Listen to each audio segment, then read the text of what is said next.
విచిత్రాల నిధి ఓ విధి విచిత్రాల నిధి వింత కథల సారథి ఆశ నిరాశల వారధి నిరంకుశ నిర్ణయాల నిర్దయవానిధి ఓ విధి విచిత్రాల నిధి ఓ విధి విచిత్రాల నిధి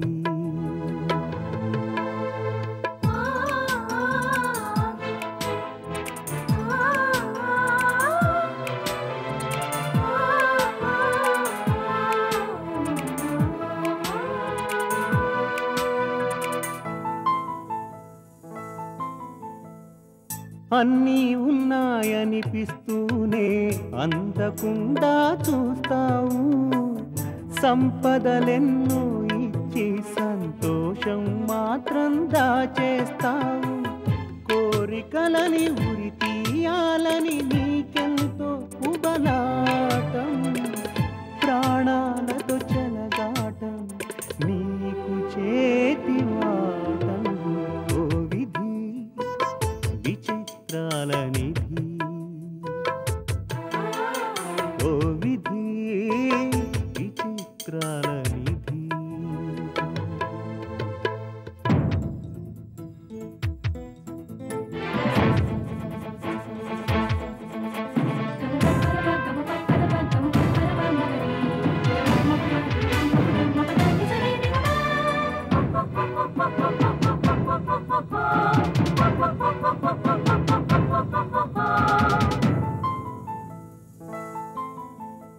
ఊహలు తలకిందులు చేసి ఉనికిని చాటుకుంటావు ఊహించని మలుపులతో ఊసురు పోసుకుంటావు మనసు మమతలపై నీకు అనాదిగా కక్ష నీ చేతిలో మనిషికి మనుగడే ఓ పరీక్ష ఓ విధి విచిత్రాల నిధి ఓ విధి విచిత్రాల నిధి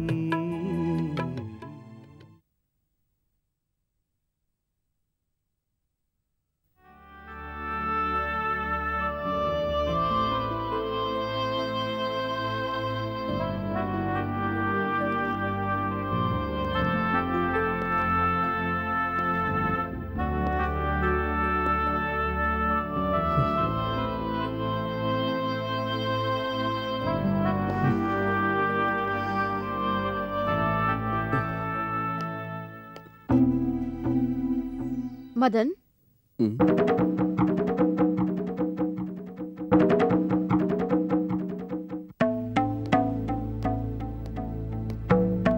ఇన్స్పెక్షన్కి వెళ్ళలేదట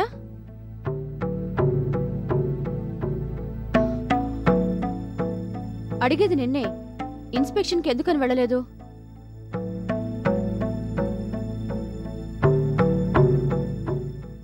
నేను కొన్ని అడగాలనుకుంటున్నాను ముందు నేను అడిగిన దానికి సమాధానం చెప్పు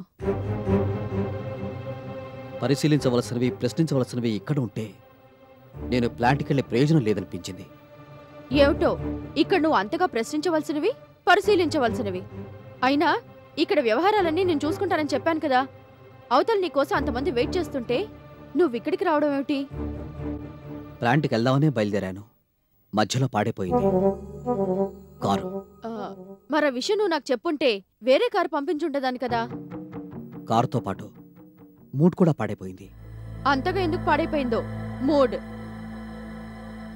తెలుసుకోవాల్సినవి సకాలంలో తెలుసుకోక అంటే రోజీ ఇక్కడికి వచ్చిరాగానే నేను నిన్ను కొన్ని ప్రశ్నలు అడగాలనుకున్నాను అందుకు విరుద్ధంగా నువ్వు నన్ను అడుగుతున్నావు ఏమైంది మదన్ ఎందుకు ఇవాళ ఇలా మాట్లాడుతున్నావు అలా మాట్లాడిస్తున్నది నువ్వు సరే నువ్వు ఏం అడగాలనుకుంటున్నావో అడుగు అడగాల్సినప్పుడు అడగకుండా ఇప్పుడు అడగాలనుకోవడం నాది తప్పు తప్పులేమిటి అడగాల్సిందేమిటి నాకంతా అయోమయంగా ఉంది మదన్ నాకు అలానే ఉంది రోజీ చెప్పినవన్నీ నిజాలనుకోవడం చూసినవన్నీ వాస్తవాలనుకోవడం మూర్ఖత్వం కదూ అంటే ప్లాంట్కి ఇన్స్పెక్షన్కి వెళ్ళమని చెప్పడం తప్పంటావా?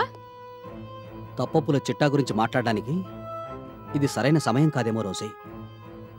మనం తర్వాత తీరిగ్గా మాట్లాడుకుందాం. అసలేమైంది నీకు ఇవాళ? ఒకదానికొకటి సంబంధం లేకుండా ఎందుకు ఇలా మాట్లాడుతున్నావు? మాట్లాడుతున్నది నేనైనా మాట్లాడిస్తున్నది నువ్వని నీకు ముందే చెప్పానుగా. చ, నీ మీద నమ్మకంతో ప్లాంట్కి వెళ్ళమండావు. నాదే బుద్ధి తక్కువ. అంటే గింటే అలాంటి మాటలు అనవలసింది నేను రోజీ. మహానుభావా, అలాంటి మాటలేవో నువ్వొక్కడివే అనుకుంటూ కూర్చో. తమరి పుణ్యాన అవతల బోల్డ్ అని పనులు పెండింగ్లో పడిపోయాయి.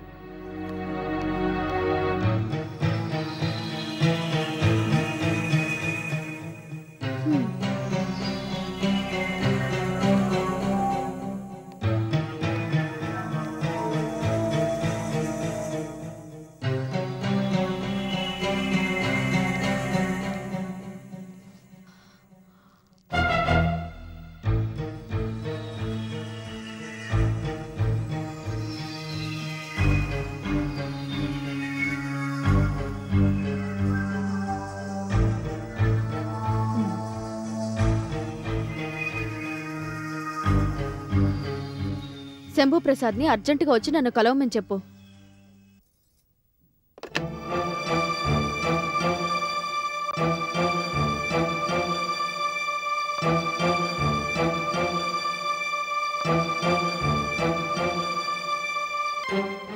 మే I come in madam? Come in.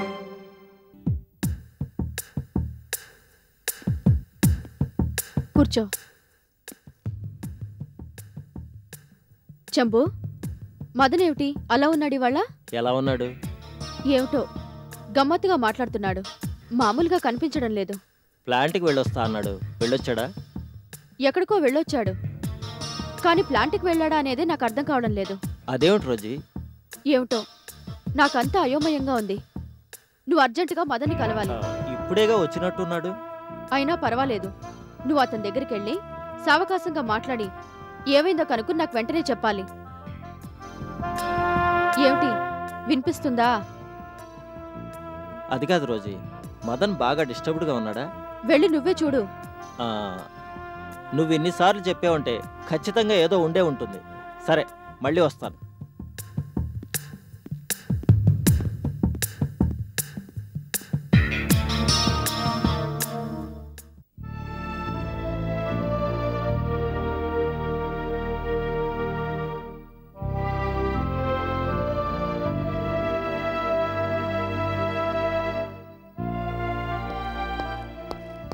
బాబాయ్. రారా చెంబు. ఏమైంది బాబాయ్? ఏది కాకూడదు అదే జరిగింది. ఏ విషయంలో? లక్ష్మి విషయంలో.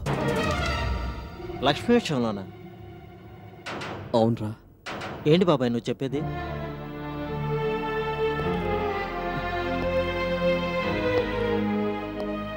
లక్ష్మికి ఏ పాపమూ తెలీదు. ఆమెను అనవసరంగా అపార్థం చేసుకున్నాను. ఆ సంగతి ఎప్పుడు తెలిసింది? ఆ సంగతి ఇవాళ తెలిసింది. తనేమన్నా కలిసిందా? లేదు, అనుకోకుండా ఈరోజు ఒక ఆవిడ కలిసింది. లోగడ తను రోజు వాళ్ళింట్లో పనిచేస్తుండేది. ఆవిడికి లక్ష్మి గురించి ఎలా తెలుసు? లక్ష్మి తన నిర్దోషిని నిరూపించుకోవడానికి రోజీ వాళ్ళింటికొచ్చి వాళ్ళ మమ్మీతో మాట్లాడుతున్నప్పుడు తను అక్కడే ఉందట. ఏమిటి బాబాయ్ అంత అయోమయంగా ఉంది? లక్ష్మి తాను నిర్దోషిని అన్న విషయం రోజు వాళ్ళ మమ్మీతో చెప్పుకోవాల్సిన అవసరం ఉంది. లక్ష్మిని కురటగా చిత్రించింది రోజీ కాబట్టి. బాబాయ్. అవునరా.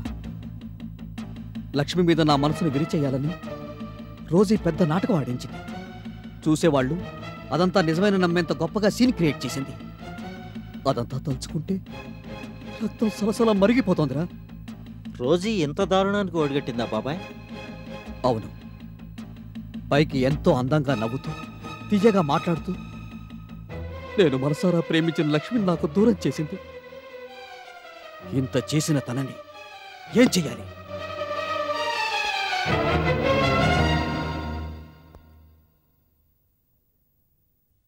అయిపోయిన వాటి గురించి ఇప్పుడెందుకు బాధపడ్డం బాబాయ్? అంటే ఏమిట్రా నువ్వనేది? సాటి ఆడదాని శీలం మీద బురద చిమ్మిందని తెలిసాక, నా జీవితాన్ని కావాలనే నరకప్రాయం చేసిందని తెలిసాక కూడా రోజుని క్షమించమంటావా? ఇప్పుడు రోజీ నీ భార్య. కాబట్టి ఇంతగా ఆలోచించడం.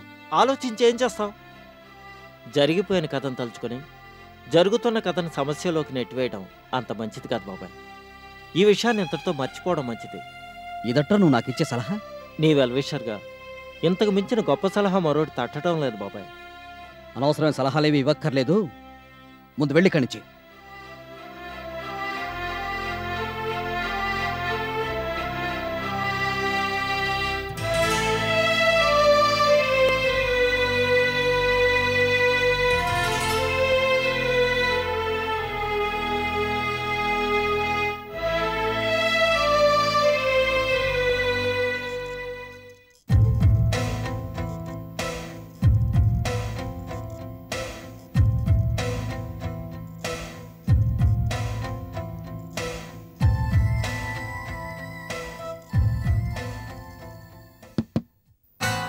Come in.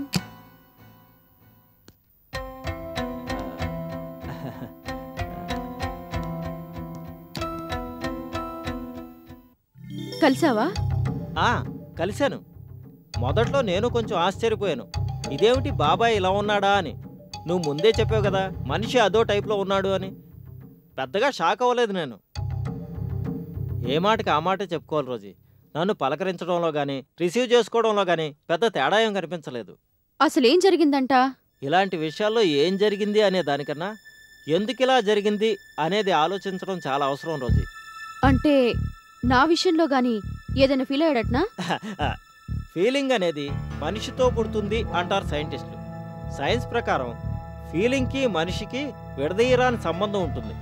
మనిషి ఫీల్ అయినప్పుడు అవతలి వాళ్ళు ఎవరు అనేది కూడా చూడరు, వెంటనే ఫీల్ అయిపోతారు. నీ విషయంలో కూడా అలానే ఫీల్ అయ్యాడనమాట. సొంత వ్యాఖ్యానాలు ఆపి అసలు విషయానికి రా చంబు. అదే ఆ విషయానికే వస్తున్నాను రోజీ. ప్లాంట్కి వెళ్తుంటే దారిలో కార్ ట్రబుల్ ఇచ్చిందట. ఆ సంగతి తను చెప్పాడు కదా. కారు దిగి అలా ఓ చెట్టు కింద నుంచుంటే పాప ఎవరో ఒక ఆవిడ దీనాతి దీన స్థితిలో కనిపించిందట. ఎవరమ్మా నువ్వు అని అడిగాట మదన్. నేనొక అభాగ్యురాల్ని అందట. దేశంలో ఎందరో అభాగ్యులున్నారు, అందులో నువ్వెవరు అని అడిగాట మనవాడు. ఎందరో మహానుభావులు, అందరికీ వందనాలు అందట ఆ అభాగ్యురాలు. నేను అడిగేది ఆ అభాగ్యురాలు గురించి కాదు, మదన్ గురించి. ఆ విషయానికే వస్తున్నా. తనని మోసం చేసిన వాళ్ళని కూడా మహానుభావులు అని అనడం మదన్ మనసును కలిచివేసిందట. మనవాడికి అసలే సామాజిక స్పృహ ఎక్కువ కదా. ప్రపంచంలో ఇంత మంచి మనసు ఉన్న వాళ్ళు కూడా ఉంటారా? ఇంత మంచి వాళ్ళని మోసం చేసే దుర్మార్గులు కూడా ఉంటారా అని మదన్ పరిపరి విధాలు ఆలోచించి ఓ నిర్ణయానికి వచ్చి ఆమెకు 100 రూపాయలు దానం చేశాట. ఇంతలో అటుగా చీరలు అమ్ముకునే వ్యక్తి వెళ్తుంటే ఆవిడ అతను పిలిచి మదన్ ఇచ్చిన 100 రూపాయలతో ఓ చీర కొనుక్కుందట. ఇది వింటుంటే నీ మనసు కూడా కరిగిపోతుంది కదూ. చెప్పు వింటున్నాను. వెంటనే మదను, అదేమిటమ్మా, ఏదో 1-2 రోజులైనా తృప్తిగా అన్నం తింటావని 100 రూపాయలు ఇస్తే ఇలా చీరలు కొనుక్కుంటున్నావేంటి అని అడిగాట. వెంటనే ఆవిడ, ఇది నాకు కాదు బాబు, మా అమ్మాయికి అందట. ఓహో, ఆ అభాగ్యురాలకి మరో అభాగ్యురాలు ఉందన్నమాట. కరెక్ట్. నీకెలా తెలుసు? చంబు, నువ్వు అబద్ధాలు భలే చెప్తావే. అది కాదు రోజీ. ఇప్పుడేంటంటే మామూలుగా ఇంకేం చెప్పొద్దు. నాకు అబద్ధాలు చెప్పేవాళ్ళంటేనే పరమ అసహ్యం. మదన్ నాతో చెప్పింది ఇది, అదే నీతో చెప్పాను. నా మాట మీద నమ్మకం లేకపోతే సో నీకేం తెలీదంటావు? తెలీదు రోజీ. అర్జెంట్ పనుంది, వస్తాను.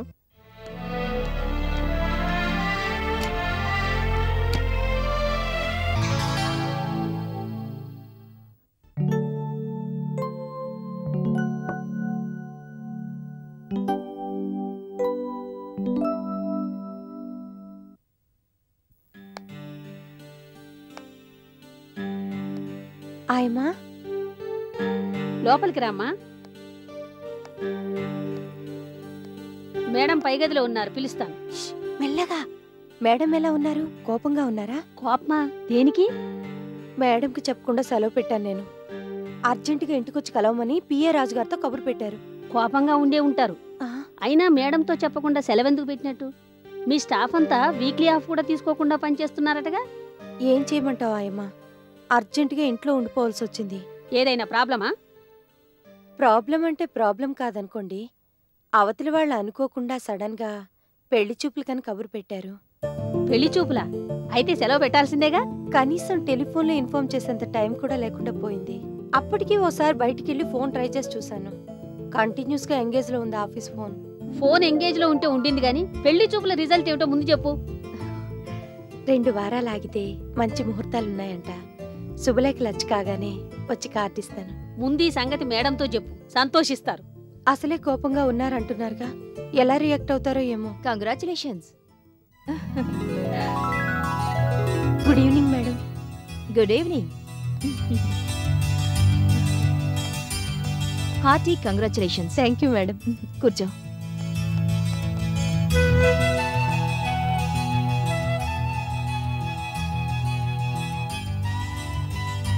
చెప్పకుండా సెలవు పెట్టినందుకు కోపం వచ్చిందా మేడం?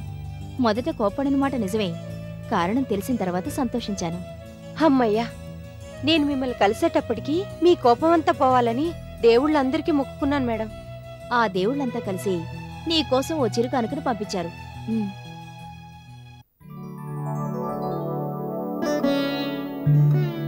మేడం, నచ్చిందా? ఇది ప్రజెంట్ చేయడానికి ఇంటికి రమ్మని కబురు పెట్టాను. ఇంత పెద్ద కానుక నాకెందుకు మేడం? అయ్యగారే బతుకుంటే మాలతీకిచ్చేది ఇంత చిన్న కానుక అని అనుండేవారు. నువ్వెవరో ఎలా ఉంటావో తెలియనప్పటినుంచి అయ్యగారి మాటల ద్వారా నువ్వు నాకు తెలుసు మాలతి. అయ్యగారు బతుకున్నప్పుడు తరచూ నీ ప్రస్తావన వచ్చేది. ఒక్కోసారి నిన్ను ఒట్టి అమాయకురాలు అనేవారు, ఇంకోసారి చాలా ఇంటెలిజెంట్ అనేవారు, మరోసారి ఒట్టి గడుగ్గా అనేవారు. ఎన్ని విరుద్ధ లక్షణాలున్న అమ్మాయి ఎవరో చూడాలని నాకు అప్పుడప్పుడు అనిపించేది. అఫ్కోర్స్ ఇప్పుడు నీతో కలిసి పనిచేస్తున్నాననుకో, నీ పెళ్లికి సాయం చేయాలని అయ్యగారు నాతో చాలాసార్లు అన్నారు. కానీ ఏం లాభం, తీరా పెళ్లి కుదిరే సమయానికి సార్ మనకి లేకుండా పోయారు. అయ్యగారు లేకపోతేనే అయ్యగారు ఆశీస్సులు నీకెప్పుడూ ఉంటాయి. తెలిసి తెలియని సెలక్షన్, నాకు నచ్చిందేదో కొనుక్కొచ్చాను, పెట్టుకొని చూడు నీకెలా ఉంటుందో. వద్దు మేడం. ఇది అయ్యగారు పంపిన కానుక, వద్దనకూడదు.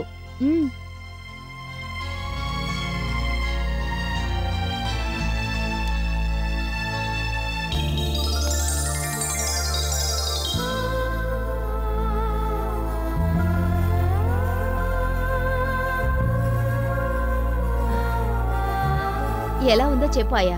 బ్రహ్మాండంగా ఉంది. నిజంగా బావుంది. నీ మెళ్ళో చేరాక ఆ నెక్లెస్ మరింత అందంగా కనిపిస్తుంది. Thank you madam. అరే కాసేపు ఉంచరాదు? పెళ్లికి మీరు తప్పకుండా అటెండ్ కావాలి మేడం. నీ పెళ్లి దగ్గరుండి మరీ గ్రాండ్ గా జరిపిస్తాను. లక్ష్మి మాట అంటే మాటే. ఇక నువ్వు నిశ్చింతగా ఉండు. కాఫీ తీసుకో. Thank you.